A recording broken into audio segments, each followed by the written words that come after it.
नमस्कार, पंजाब केसरी टीवी देख रहे हैं आप। मैं शिमला से योगराज शर्मा आपके साथ जुड़ा हूं। मॉनसून सत्र चल रहा है, आज चौथा दिन है मॉनसून सत्र का और काफ़ी अहम आज का दिन भी रहने वाला है, क्योंकि आपदा पर जो है वो चर्चा आज भी जारी रहेगी। हालांकि कल गैर सरकारी सदस्य दिन था, तो संकल्प सदन में पेश किए गए और काफ़ी हंगामेदार कल का दिन भी रहा है और इस बीच कई बड़े ऐलान भी मुख्यमंत्री ने कल किए हैं और लगातार जो विपक्ष है वो सरकार को घेरने का सदन के भीतर और बाहर प्रयास कर रहा है। कल भी सदन की कार्रवाई से विपक्ष ने वॉकआउट कर दिया था, शराब घोटाले के सरकार पर आरोप लगाए और आरोपों को लगाने के बाद जो है सदन की कार्रवाई से वॉकआउट कर दिया गया था। और प्रश्नकाल के दौरान ही ये मुद्दा जो है सदन में उठ गया था कि हिमाचल प्रदेश में जिस तरह से नई आबकारी नीति लेकर जो सरकार आई है उसमें बड़े स्तर पर भ्रष्टाचार हो रहा है, इस तरह के आरोप विपक्ष ने लगाए हैं। जबकि दूसरी तरफ से सरकार की तरफ से कहना था कि पूर्व में जो है वो भ्रष्टाचार इसमें हुआ है। इस बार सरकार ने 2 बार ठेकों की नीलामी की है जिससे राजस्व बढ़ा है, लेकिन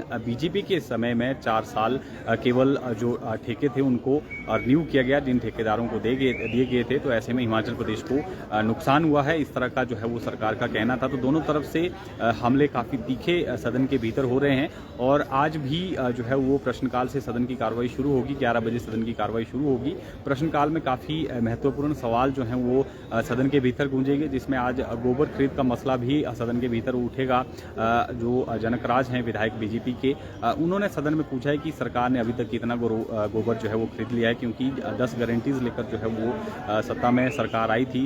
गोबर खरीद भी उनमें से एक गारंटी थी। तो ऐसे में अब विपक्ष जो है हमलावर है और आज पूछा गया है कि कितनी खरीद की गई है, क्या उस गोबर का किया गया है। तमाम चीज़ों का विवरण जो है वो सदन के भीतर उन्होंने प्रश्नकाल के दौरान जो है वो मांगा है। इसके अलावा कर्ज को लेकर भी प्रश्न जो है सदन के भीतर गूंजेगा, क्योंकि कर्ज को लेकर जो है चाहे कांग्रेस हो या बीजेपी हो, दोनों ही सरकारें जो है एक दूसरे पर आरोप लगाती आई हैं कि कर्ज पर हिमाचल प्रदेश जो है वो चल रहा है, कर्ज पर कर्ज जो है वो सरकारें ले रही हैं, चाहे वर्तमान सरकार हो या पूर्व सरकार हो। तो इसको लेकर भी आज सदन के भीतर जो है प्रश्न उठा है कर्ज को लेकर।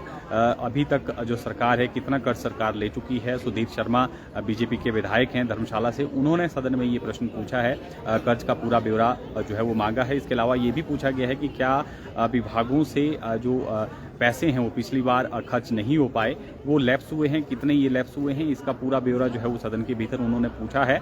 और 4 से 5 जो है वो ध्यानाकर्षण प्रस्ताव भी सदन में प्रश्नकाल के बाद जो है वो आएंगे, जिस पर चर्चा होगी।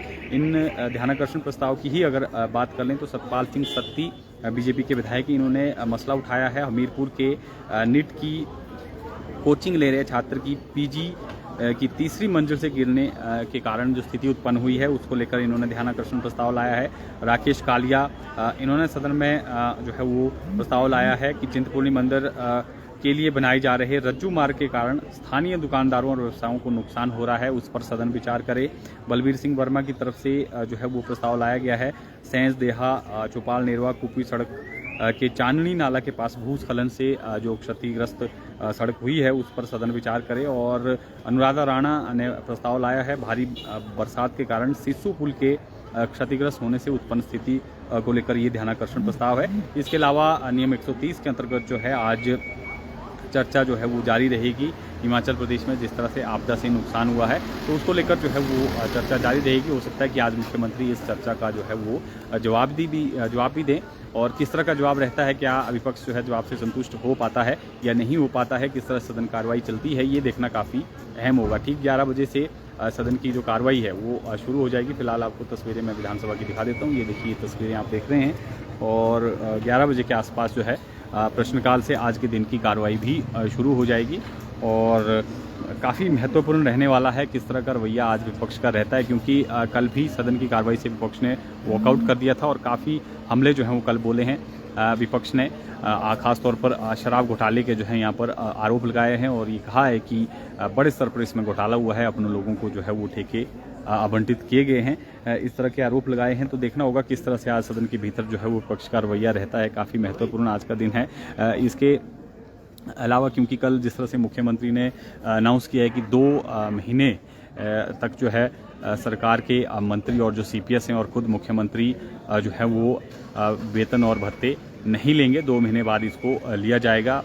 विलंबित जो है इसको सरकार ने निर्णय लिया है हिमाचल प्रदेश की वित्तीय स्थिति को देखते हुए।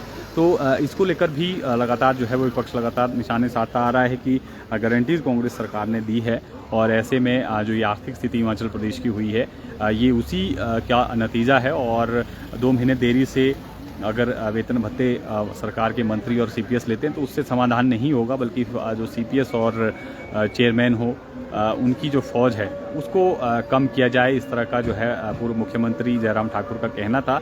तो काफ़ी हमले जो हैं वो सदन के भीतर विपक्ष की तरफ से किए जा रहे हैं और क्या कुछ आज होता है ये भी काफ़ी अहम रहने वाला है। इसके अलावा प्रश्नकाल की अगर बात कर लें तो काफ़ी महत्वपूर्ण सवाल जो हैं वो सदन के भीतर आज उठेंगे। स्मार्ट सिटी को लेकर भी प्रश्न पूछा गया है। अनिल शर्मा ने पूछा है कि क्या मंडी को स्मार्ट सिटी मिशन में जो है वो अपग्रेड करने के रूप में सरकार विचार कर रही है, अगर कर रही है तो क्या उसके लिए प्रपोजल है, अगर नहीं कर रही है तो उसका क्या कारण है, ये पूछा है उन्होंने लोक निर्माण मंत्री विक्रमादित्य सिंह से, क्योंकि चुनाव के दौरान उन्होंने जो है ये ऐलान किया था, लोकसभा के प्रत्याशी थे मंडी से।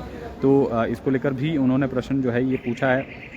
और पावर प्रोजेक्ट से संबंधित प्रश्न भी सदन के भीतर गूंजेगा, जिसमें जो है केवल सिंह पठानिया शाहपुर के विधायक हैं, उन्होंने पूछा है कि प्रदेश में केंद्र सरकार के अंतर्गत वर्तमान में एनटीपीसी, एसजेवीएन और एनएचपीसी इत्यादि पावर प्रोजेक्ट जो हैं वो चल रहे हैं, कितनी बिजली इसमें पैदा की जा रही है और इन प्रोजेक्ट से कितनी रॉयल्टी जो है हिमाचल प्रदेश को अर्जित हो रही है और कितने लोगों को जो है सीधे तौर पर या प्रत्यक्ष तौर पर जो है रोजगार मिल रहा है। ये प्रश्न भी सदन के भीतर इन्होंने जो है वो पूछा है। और इसके अलावा भूमिहीन परिवारों से संबंधित एक प्रश्न जो है वो सदन के भीतर आज आशीष शर्मा जो कि हमीरपुर से विधायक हैं उन्होंने पूछा है। उसमें उन्होंने पूछा है कि जो भूमिहीन परिवार है प्रदेश में उनको अलॉट होने वाली सरकारी भूमि सरकार उन परिवारों को क्यों नहीं दे रही है जिन परिवारों में मौजूदा महिला के नाम मायके में ज़मीन है, और प्रदेश में ऐसे कितने मामले हैं और जो महिला के मायके में ज़मीन नाम होने के कारण लंबित पड़े हैं, इसका पूरा ब्यौरा उन्होंने मांगा है। और क्या सरकार इन भूमिहीनों को राहत देने पर विचार कर रही है, ये प्रश्न भी सदन के भीतर जो है वो आज गूंजेगा। इसके अलावा जो है वो आदर्श स्वास्थ्य संस्थान को लेकर भी प्रश्न पूछा गया है कि हिमाचल प्रदेश में कितने जो आदर्श स्वास्थ्य संस्थान हैं उनको बनाया गया है और धर्मशाला का भी धर्मपुर का भी चंद्रशेखर ने ये जिक्र किया है। धर्मपुर के विधायक हैं, उन्होंने पूछा है कि धर्मपुर में जो अस्पताल है उसको दर्जा दिया गया है, वहाँ पर कितने सुपर स्पेशलिटी जो है वो डॉक्टर तैनात किए गए हैं और कितने उसमें से काम कर रहे हैं, कितने पद जो हैं वो खाली चल रहे हैं, इसका पूरा ब्यौरा जो है वो पूछा गया है। और इसी तरह से जो भू सर्वेक्षण है उसको लेकर प्रश्न पूछा है सुरेंद्र शौरी ने। कुल्लू जिला में बरसात में भूमि धंसने और भूस्खलन से प्रभावित हुए किन किन गांवों को सरकार ने जो है वो भू सर्वेक्षण करवाया है, इसकी रिपोर्ट जो है वो कब तक आ जाएगी, अगर रिपोर्ट आ गई है तो इन गांवों की राहत और रोकथाम और बचाव हेतु क्या काम जो है वो सरकार ने किए हैं, इसको लेकर पूरा ब्यौरा जो है वो सदन में पूछा। इसके अलावा वेंटिलेटर और ऑक्सीजन प्लांट का प्रश्न भी सदन के भीतर गूंजेगा स्वास्थ्य सेवाओं से संबंधित कि हिमाचल प्रदेश में कितने जो हैं वो ऑक्सीजन प्लांट हैं और वेंटिलेटर जो है सुविधा कहाँ कहाँ जो है किन किन अस्पतालों में उपलब्ध है, और इसका पूरा ब्यौरा जो है वो सदन के भीतर पूछा गया है। इसके अलावा कांगड़ा हवाई पट्टी का जो एक्सपेंशन का मुद्दा है वो भी सदन के भीतर जो है उठेगा। विपक्ष के विधायक विपिन सिंह परमार ने पूछा है कि इस हवाई अड्डे के विस्तारीकरण की परियोजना जो है वो प्रस्तावित है, कितनी धनराशि जो है इसमें व्यय हो रही है, इसकी लंबाई कितनी होगी, कितनी प्रस्तावित है, और मुआवजे देने के लिए जो है वो प्रक्रिया आरंभ हो चुकी है या नहीं हो चुकी है, इसका पूरा ब्यौरा जो है उन्होंने जानना जो है वो चाहा है। और बरसात से नुकसान से संबंधित भी प्रश्न जो है वो सदन के भीतर पूछा गया है हंसराज की तरफ से। चंबा में बरसात के कारण कितनी पाइपलाइनें जो है वो क्षतिग्रस्त हुई है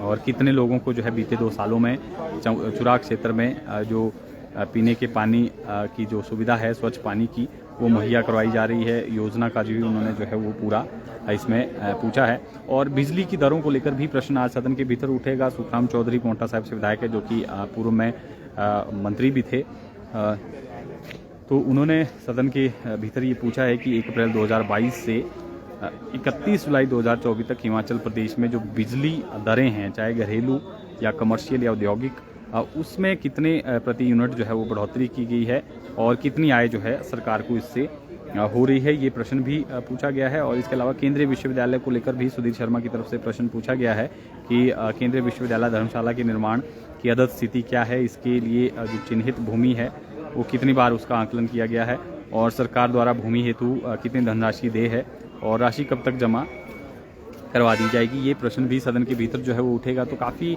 महत्वपूर्ण रहने वाला है आज का दिन भी। काफ़ी महत्वपूर्ण सवाल जो हैं वो सदन के भीतर आज भी गूंजेंगे और आदर्श स्वास्थ्य संस्थान से संबंधित प्रश्न भी जिस तरह से मैंने पहले भी जिक्र किया कि वो सदन के भीतर उठेगा, कितनी सुविधा उसमें मिल रही है, क्या क्या सुविधाएं मिल रही हैं, कितने डॉक्टर जो हैं अवेलेबल हैं, इन तमाम चीज़ों को लेकर जो है सदन के भीतर प्रश्न जो है वो उठ रहे हैं। और विपक्ष जो है वो काफ़ी आक्रामक इस बात भी दिख रहा है। कल भी वॉकआउट हुआ था।